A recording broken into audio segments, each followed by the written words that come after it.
Okay, thanks again to the organizers for inviting me to give a talk at this conference. Thanks for moving me to early in the conference so that I can get this over with and enjoy the rest of it. Douglas taught me that this was a good thing at some point. Thanks in particular to all of you for listening to this. I'm pretty excited about this potential work. So, as an introduction, I think we all agree that calculating entanglement entropy is a core concept in quantum information. It parameterizes, in some sense, the amount of quantum spookiness that one can exploit for quantum advantage. But there's like a rough guideline that one can follow. There are clear exceptions, so please don't nitpick those exceptions right now. But if you have no entanglement, that implies that you don't really have an advantage when you try to use something to build a quantum computer. And in particular, one can try to parameterize the amount of entanglement that one has by the entanglement entropy, which is in some sense a count of how much entanglement you have between a subsystem and its purification. But the problem, however, is that calculating entanglement entropy is often computationally expensive. That's supposed to say S of A is equal to negative trace of rho log rho, which for large or infinite dimensional density matrices becomes computationally intractable to calculate in this direct way. So, what we do, and what this field has done, starting with the work of Ryu and Takeyanagi, is that we've simplified and geometrized this question in the context of ADS-CFT by work of Ryu, Takeyanagi, and Hubeni, Rangamani, and Takeyanagi. What we've done is we've converted this previous entropy formula, which was a formula in terms of density matrices, at leading order into an equation that relates the entanglement entropy of some subregion A with the area of the bulk minimal surface that subtends or is homologous to it, depending on if there's a bulk boundary anchoring point. And we've normalized it with 4 times Newton's constant. What this does effectively is it converts the study of relationships between entanglement entropies, which is some difficult linear algebraic thing that you're trying to do a nonlinear thing to, which is why it's hard, into basically a geometric question of trying to compare areas. This, for example, is the classic proof of why strong subadditivity for holographic states is true. It's much simpler than the proof that you would have to go through for quantum states because it's a geometric thing. You literally just partition these 2 surfaces into these 2 colors, and you argue that this non-minimally subtends this, and this wing thing non-minimally subtends the other one. So very simple. There are some case analyses that you have to do, but essentially that's what you do. So Ryu Takeyanagi allows us to study holographic entanglement entropies because it gives us much greater proving power than we had otherwise. It gains this power at a price, though. When we apply things that Ryu Takeyanagi are correct for, it doesn't include all quantum states, but rather only the states that are in some sense dual to a semi-classical bulk spacetime geometry, where we can efficiently define what this area is.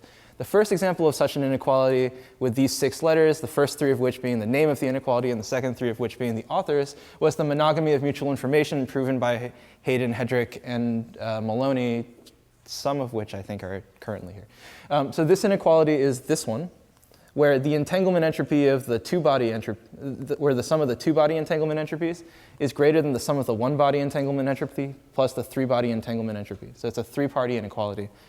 Notably, an example of the thing that I was saying previously is that this inequality is not true for all quantum states. It's not difficult to show that it's violated in particular by 4-party GHZ states and 4-party W states. For those that aren't entirely familiar with what GHZ and W states are, the GHZ state is a state that looks like a superposition between the all zeros ket and the all ones ket, such that if I measure any one qubit in the 0-1 basis, I collapse it to a product state. And the W state for 4 parties looks like ket 1000 plus ket 0101 plus ket 0010 plus ket 0001. So these are both natural generalizations of the Bell state. But it's not hard to show that if you calculate the entanglement entropies of subsystems of those 4-qubit states, you'll find something that violates this entropy inequality. So this tells you that the constraints that we derive from RT are in some sense, well, not in some sense, in a very specific sense, specialized to holographic states and other states that obey very stringent area law type constraints.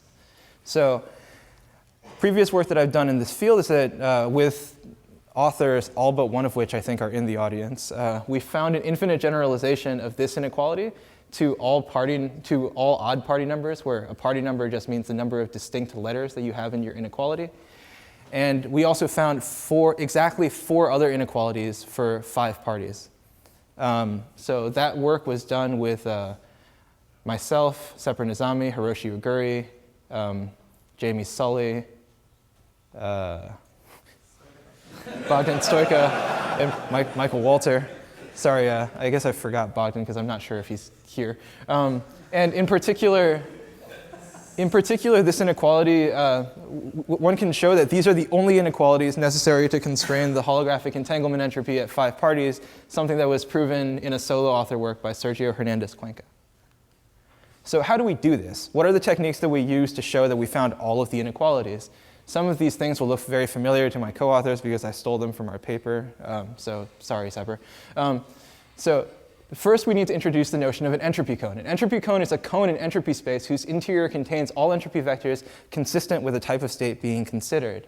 So you can talk about a quantum entropy cone, which is like the convex space associated with entropies that are consistent with being entanglement entropies of subsystems of quantum states. You can talk about this holographic entropy cone, which is the previous work that I just described, or in particular, you can talk about a stabilizer entropy cone, which is the entropy cone for a subset of quantum states called stabilizer states. I've listed for all of these, for convenience, to what party number we know these to. We don't know we know that there need to be additional inequalities to complete the 4-party quantum cone, for example, but thus far, no one has been able to prove what they are. The holographic one is known up to 5 parties, and the stabilizer one is known up to 4. And this is just a visualization of a very simple entropy cone where I have 2 parties. So the axes are the independent entropies that you can have, excluding the entropy of the null space. And the interior of this cone is the allowed region for which your entanglement entropies of states of that type are allowed to be in. So this is the 2-party cone. It turns out that for the 2-party cone, all 3 of these coincide, so this is any of them. Okay, so now let me specialize a little bit to the holographic entropy cone. Well, we need to, if we're trying to show that something is an entropy cone, we first need to confirm that the entropy cone is tight, which means that the entropy cone is not too big and not too small in order to contain this type of state that we're talking about. If we bound the entropy cone with true inequalities that are correct, then we know that the cone is large enough. We know that it will contain all of the states that are of that type if we know that all the states of that type obey an inequality. Moreover, if we can reconstruct the extremal entropy vectors, the edges that bound the cone, with a state of the type that we're interested in this particular case, holographic states, then that means that the cone is small enough. Because that means that we can achieve all of the bounding things of the cone, and by linearity, we can achieve any point in the interior. So in order to do both of these things, 2 things are needed. One, we need a way to prove inequalities for the system that we're talking about. And second, we need a way to construct the extremal rays. So let's get to it. So for the inequality proof method, we can use this old method that was shown here, this geometric inclusion-exclusion method, where we take geometric things and we cut and paste them in this way in order to prove that they're always greater. That will always work, but it's tedious. You can see that even in that case, one needs to consider multiple situations. One needs to consider the situation where the regions are adjacent to each other, not adjacent to each other. One needs to make sure that the proof that one gives works in higher dimensions and isn't specialized to ADS3CFT2, for example. And some of these things become cumbersome as you go to higher party number. It becomes combinatorically expensive. This can, however, be converted into an algorithmic process by equating this inclusion-exclusion method to something called a contraction map. And this is, in some sense, what I feel like is the main result of the original holographic entropy cone paper. So that result is this theorem. If you can construct a hypercube using inclusion-exclusion of entropies that appear on the left-hand side of an entropy inequality, and if that hypercube has the property that any 2 points of that hypercube map into 2 points on the right-hand side hypercube that's equivalently defined, such that the points on the right-hand side hypercube that are the image of the things that are mapped to from the left-hand side are closer to each other in Hamming distance for any 2 points that you choose on the left-hand side, then the inequality is true for all quantum states at leading order. So that's a mouthful, and it's a little bit hard to probably decipher in real time. So I included an example, also stolen from our paper. Again, sorry, Sepper, where this is the MMI inequality. So the left-hand side terms, the columns that define the left-hand side, are the 3 terms that appeared with positive coefficient in MMI. so these three. And the right-hand side are going to be the ones that appear with positive coefficient on the right-hand side. So these define the columns. This 0, 1 cubed bit string on the left-hand side defines all of the vertices on the left-hand side hypercube. And this 4 site thing defines a subset of the 4 coordinate hypercube on the right-hand side. There are several things that are required to be mapped. The C system is included in BC and included in AC, and on the right-hand side is included in C and ABC. So this bit string map is enforced for you by the fact that we're trying to consider a contraction map that is constrained under these conditions. The same thing is true for the A, B, and O systems analogously. The O system is just the complement, so it's not contained in anything. And then the name of the game is, can you find a way to fill in the rest of this table such that the Hamming contraction property defined in this theorem is correct? And indeed, you can find that this is the table. Almost all of the remaining points map to the same point, this 0, 0, 0, 1 point. And if you look through this table and you can check it, you can find that any 2 points on the left-hand side will have Hamming distance strictly greater than or equal to the Hamming distance between the points that they map to on the right-hand side. So this is an example of a proof for MMI. I would have shown a simpler one, but then it becomes too simple. Right. So that's the proof method. If we can do that, then we know that the inequality is true, and by constraining the entropy space with true inequalities, we know that we can find a large enough one. How do we show that we can find a small enough one? Well, we can consider an extremal ray construction method. So one can consider a desiccation of bulk geometries into graphs with edges and edge weights given by throats and throat sizes. Here's an example. If I have a wormhole geometry where one of the sides, where one of the CFT boundaries I define as subsystem A, and the other boundary I define as subsystem B, then I can desiccate this geometry into just a graph connecting 2 vertices where this throat size is mapped onto the edge weight here, such that if I'm trying to calculate the entanglement entropy of A or the entanglement entropy of B, it just becomes the min cut that separates the 2. So in this graph, it's trivial. There's only one place where you can cut it, but you can see that if I have additional internal structure, meaning that like my internal topology is perhaps non-trivial, or even if it is trivial and I just have additional internal points, now I can have choices. Like for example, here, I can choose to cut, if I'm calculating S of AB, I can cut it here, or I can cut it here. And those might be different in principle. You can imagine that as I add more internal cycles, this cutting procedure becomes even more inefficient. Sorry, it becomes even richer. So the reason why we specialize to multi-boundary geometries in this case is it kind of deals with divergences nicely, though I want to stress that the method that we talk about does not actually require us to talk about multi-boundary wormhole geometries. We can talk about subregions of a single CFT or subregions of multiple CFTs connected in a multi-boundary geometry. This is just the simplest thing. So these are the most natural ways to think about what the extremal rays of these geometries are. Whenever one talks about graphs and quantum states, one also needs to stress that these things are not the same thing as graph states, which you might want them to be because those are the same words. But graph states are a different sort of thing that were designed by Isert and Van den Nest et al. In the mid-2000s for talking about subsets of stabilizer states. And as far as we can tell, these are not the same types of objects. OK. So this was basically a lightning review of everything that we did in the first holographic entanglement entropy paper. If this were a talk on that, I would go into much more detail on how each of these things do, but this is about future stuff. And in particular for future stuff, I want to ask the question of what can we do that's better? So it always bothered me, 2 things always bothered me about this method. For the first thing, I've always been kind of bothered by the relationship between string theory and quantum information. I think parasitic is maybe too strong of a word, but maybe I want to use the word commensalistic, which means that like one community benefits quite strongly while the other community has a relatively weak positive or negative or 0 net benefit at first order. Certainly, high energy has benefited much more from importing techniques from quantum information than the other way around. And so I'm always interested, when possible, can we give something back to quantum information from techniques that were originally developed for high energy? And the second thing that always confused me is, why can't we make GHZ states? So I can explain mathematically very simply why we can't make GHZ states. It's because the MMI inequality has more terms on the right-hand side than the left-hand side. And for a GHZ four-party state, you can easily show that all of the entropies are exactly the same.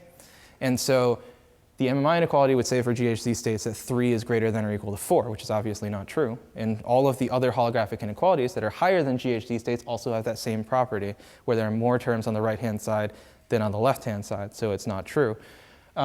But however, GHZ states seem in some sense very natural, so why can't we make them? So in the generalization that I'm about to describe, I'm hoping to answer both of these questions in the affirmative. Indeed, we can generalize techniques developed originally for the holographic entropy cone to talk about entropies of quantum states that are not necessarily themselves holographic, but are a different subset of quantum states that contains the set of all holographic states. And in particular, we will immediately be able to use this generalization to describe GHZ states. OK. In order to talk about this, we need to talk about hypergraphs. So hypergraphs aren't really that scary of an object when compared to normal graphs. Normal graphs are simply sets of vertices that are connected by sets of edges that have edge weights associated with them. They can be directional or whatever, but in this case, let's ignore all of that for the moment. All hypergraphs do is they generalize the edges to become hyperedges, where a hyperedge is allowed to connect, instead of only 2 vertices at a time, they can connect more than 2 vertices at a time. So in general, if it connects k vertices, the notation that we'll use is we'll call that a k edge. So we, in particular, want to define a system where the cut entropy is still the entropy that we're considering, where the entanglement entropy of a subsystem is still given by the min cut necessary to separate that subsystem from the remainder of the system. This notion naturally generalizes. It's a little bit, so this statement is a little bit of a lie for all hypergraphs. It's only known that max flow min cut works for a subset of hypergraphs known to have the Menger property. But min cut always works. You can always define a min cut to partition some subset of vertices in a hypergraph from some other subset of vertices to partition a hypergraph. And that it was, in some sense, the only thing that we needed for the contraction map method to work over the course of the proof. So this naturally begs the question of, if I generalize from graphs to hypergraphs, can I generalize the contraction map to work for hypergraphs? And in particular, what kind of quantum states do entropies what kind of hypergraphs can be, what kind of quantum states can be represented by entropies associated with cuts on hypergraphs? So here's just some examples, terribly pixelated examples, of hypergraphs. So this green thing is a hyperedge that connects V2 through V5. Similarly with this thing, and this thing. You can just see that the most efficient way to draw these, in some sense, is to draw bags of things that contain sets of vertices, because we're no longer just directly connecting 2, so we don't want to draw a thing that kind of goes through them, because that's ambiguous when one wants to disambiguate that from, say, 3 different 2 edges that are connecting those pairs of points. Hyperedges are useful. Hypergraphs are useful in many things, from social networking to computer science, where you can show that most NP-complete problems can be reduced to some hypergraph type question, to even things like biology, where they use this to talk about protein function. But all of that is just cultural information. Here's another generalization of hypergraph that's maybe easier to see. Like, some people like the bag picture, some people like this picture. This red thing is a hyperedge that connects these 3, this one connects these 4, et cetera, et cetera. So you can have different depictions of hypergraphs, but they mean the same thing. If I'm trying to cut 1 off from everything else, I simply need to cut this thing. If I'm trying to cut 1 and 10 off from everything else, then again, I simply need to cut this thing. So the cut is the same for separating 1 or for separating 1 and 10 in this picture. So it's now trivial to write down a GHZ state in this framework. A GHZ state in this framework is simply a 4-edge that connects 4 vertices. Because if I have a single hyperedge that connects 4 vertices, and I ask what is the min cut to separate any subset of those vertices from the remainder of those vertices, the answer is always the same. There's only one object in the problem to cut. It's like dimensional analysis type arguments for hypergraphs, right? You can only cut that single hyperedge, so you'll get an entropy vector that's constant, where S of A, all of the 1-body entropies, all the 2-body entropies, and all the 3-body entropies are the same. And that is, in particular, exactly the entropy structure of the GHZ state. So it's easy to see all of these entropies of the subsystems are the same, consistent with GHZ. And it's also easy to extend this to arbitrary party GHZ. If I'm interested in 15-party GHZ, I just need a 15-edge. A single 15-edge will do the job for exactly the same reason. OK, But what else can we do? It would be a little bit of a boring story if I gave a full talk just on talking about four-party GHZ. Before I go on to that, I want to say that one of the reasons why I'm interested in this is because of a paper that Lenny wrote 5 or 6 years ago where he was asking this question about what is a GHZ brane. Because he also knew that these entanglement entropy inequalities forbade the existence of GHZ states, and he wanted to ask if there was some way to define a holographic object that reproduced the GHZ entropies. And he had some ideas for what that might be, but it seems like the natural way to do it in a way that's almost holographic, in this hypergraph way, is to have a 4-site hyperedge. But in some sense, it's confusing to think about the 4-site hyperedge as a holographic object because we don't know how to do this with hyperedges. Right? With simple edges, we can fatten up the edges into wormhole geometries or into bulk geometries in much the same way that we relate string diagrams with Feynman diagrams. We can just fatten the propagators. I don't know how to do that for a bag. Right? Like I don't know how to fatten a hyperedge that is connecting more than 2 vertices at a time. What does that mean? It means that there are multiple boundary regions that are coupled in some way that doesn't seem to manifestly be represented holographically. This is probably related to the fact that why the Ryutaki-Yanagi formulas don't allow you to compute holographic, don't allow you to reproduce GHZ states. So I don't know, maybe this is a partial attempt at an answer to Lenny's question on what a GHZ brane is. It could be one of these hypergraph objects. But that aside being done, now I want to talk about what does it mean to extend to arbitrary party GHZ states. So as an aside, I want to suggestively define now what a stabilizer state is. A stabilizer state is just a state that can be generated by applying only the stabilizer gates, which are the C0, Hadamard, and phase gates, acting on the all zero state. This is an important set of states for quantum error correction. I'm not going to go into more details about that. And there was also early work relating random stabilizer states to holography by 2 of my previous co-authors, Sepper and Michael. And in particular, maybe some of the things that I'm saying will be related or relatable to that work. So what else can we make? With simple hypergraphs, one can make all of the extremal rays of the 4-party stabilizer cone. It's kind of easy to see. Those extremal rays aren't that complicated, and I think this is one of them. Yeah, this is one of them. So, oops. Yeah. So this is one of the extremal rays. A lot of the other ones can be made just simply with edge graphs. The exceptions, I believe, are the 4-party GHZ state and this one. And I don't think there's another one. So that means that we know that the hypergraph cone contains is contained by the stabilizer cone. Furthermore, there's another object that you can define called the classical linear rank cone. This is not quite true. The quantum linear rank cone contains the 5-party stabilizer cone.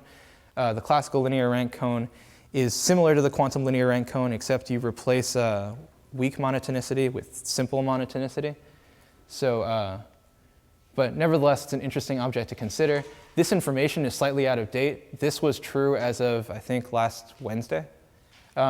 That 137 of the 162 families of the extremal rays can be realized with 2 or fewer internal vertices. As of now, I believe we're at 161 out of the 162. And Sergio said that he would send me an email this morning if by this talk he had found the last one, but alas, he didn't hit that deadline. That's okay, I guess. It'll probably happen tomorrow. These things are, running the code takes some time, but it takes like on the order of hours as opposed to on the order of weeks. So it should probably happen by tomorrow. So now I want to stress that constructing these extremal rays was in some sense only half the battle. You also need to prove inequalities. Otherwise, you only find things that are like, you find nestings, but you can't find tight sandwiching. So in order to prove inequalities, we need to generalize this contraction mapping and prove that the generalized version works. So recall that the contraction mapping was some statement about Hamming distance, though I guess maybe we didn't state it that way, that the Hamming distance between points on the left-hand side hypercube map to 2 points on the right-hand side hypercube that have strictly, that are strictly less than or equal to Hamming distance than the left-hand side. That simple thing doesn't immediately generalize to hypergraphs, but you can do a generalization of it that works and is sufficient for proving these inequalities. So the first thing to realize is that instead of having a single contraction condition like we did for the graph case, we now have a sequence of contraction conditions. The reason why we can do this is if I picture having a single hypergraph with different types of edges from 2 edges up through k edges, then one can take that hypergraph and break it up into a set of k uniform hypergraphs, which just means that every individual hypergraph only has edges of a single type, like only 3 edges or only 4 edges, etc. And it turns out that if you can prove a contraction condition is true for all of those separate subgraphs, then that implies that it is true for the overall graph. This relies on, a slight technical aside, this relies on the fact that the contraction map proof method as originally found is true for general cuts and does not require one to talk about min cuts. And so in particular, if you can do it for all of them separately, then you can in some sense decompose the entanglement entropy into a sum of the contributions from each of the k uniform graphs. And if all of them separately obey the contraction condition, then their sum obeys the generalized contraction condition and the inequality goes through. However, the contraction condition is not quite as simple as just a Hamming distance. So we need to generalize it in this specific way. This ends up working. I'm not going to go through the proof, but I'm going to explain what happens. So we're still considering the same mapping of a 0,1 bit string to a 0,1 bit string. That stays the same. 2 edges defined on a hypercube of these vertices, the old ones, the original one from the holographic entropy cone paper, adjacent vertices share all but one coordinate. In some sense, if I fix all of the coordinates except 1, then the all zeros 1 and the all zeros with a 1, 1 are connected with an edge. The generalization that needs to be done here is simply that 3 edges, or k edges, between any 3 vertices, there exists a 3 edge between any 3 vertices that share all but 2 coordinates. So for example, the first 4 are all zeros, and then we can pick any 0,1 bit string for the last 2. And any possible set of choices for the last 2 will be connected by a 3 edge. And the simple generalization is that k edges are between any k vertices that share all but k minus 1 coordinates.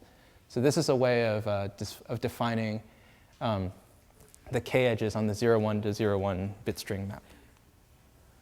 So this is the thing that I was saying. We can consider the k uniform subgraph separately, and then we can prove a theorem. So given a k uniform subgraph, if for any k points on the left-hand side hypercube hypergraph, the minimum number of k edges needed to connect these k points must be greater than or equal to the minimum number of k edges needed to connect the points that those k points map to on the right-hand side hypercube hypergraph. If that's true, then the entropy inequality that assigns this contraction mapping is correct for all k uniform hypergraph states. And if it's true for all k uniform hypergraph states, then we can reassemble them to the original k graph, and it will be true for that hypergraph state as well. So an immediate corollary is this thing that I was saying. It's clear that this immediately disproves MMI for these hypergraph states, which is good because we could realize GHZ with these things, so MMI had better be false.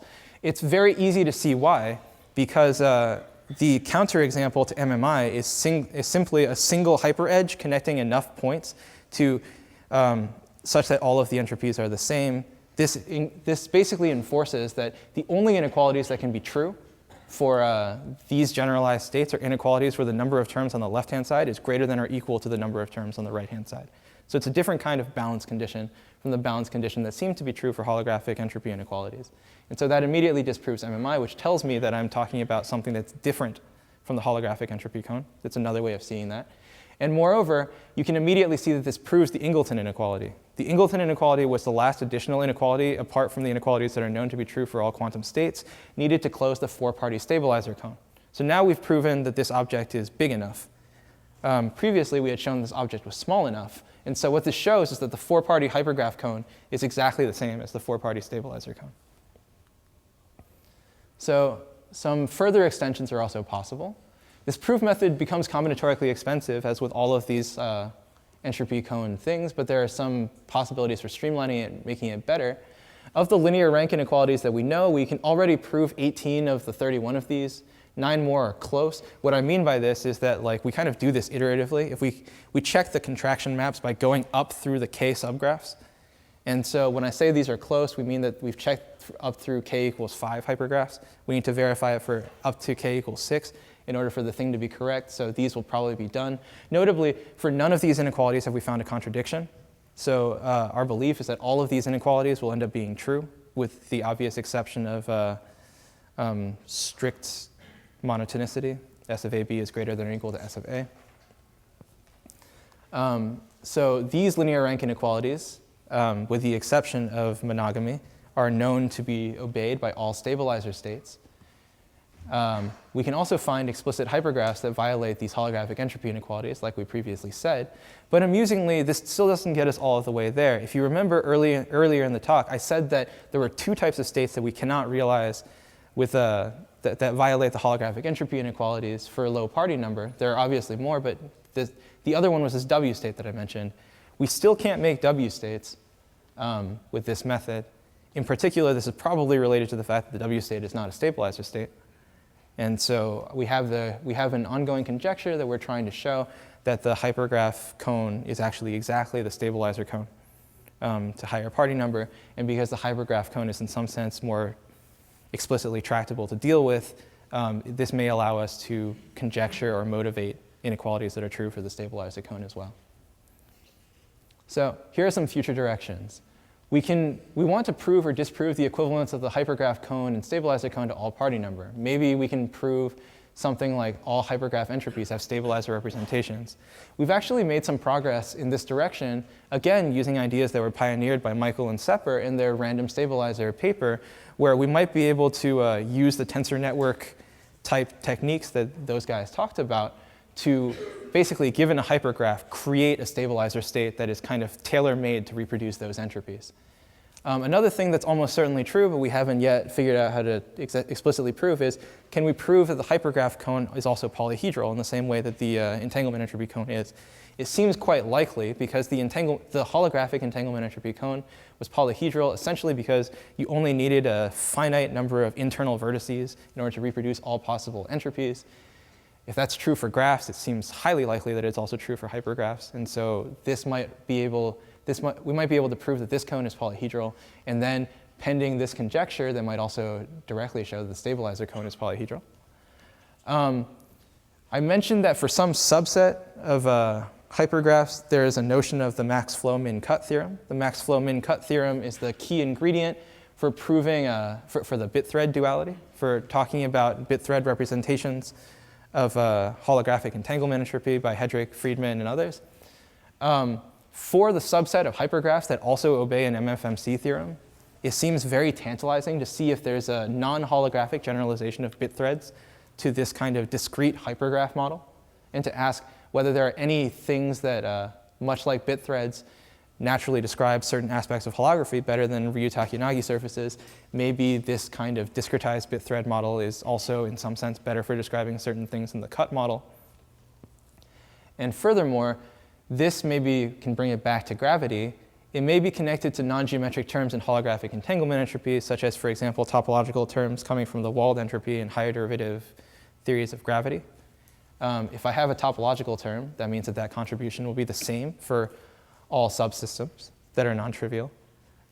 If I tune a system such that the non-topological piece of the entanglement entropy exactly saturates something like MMI, then the topological term will violate MMI for the same reason, because there will be more terms on the smaller side, on the putatively smaller side than on the other side.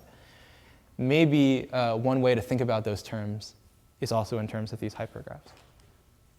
Thank you.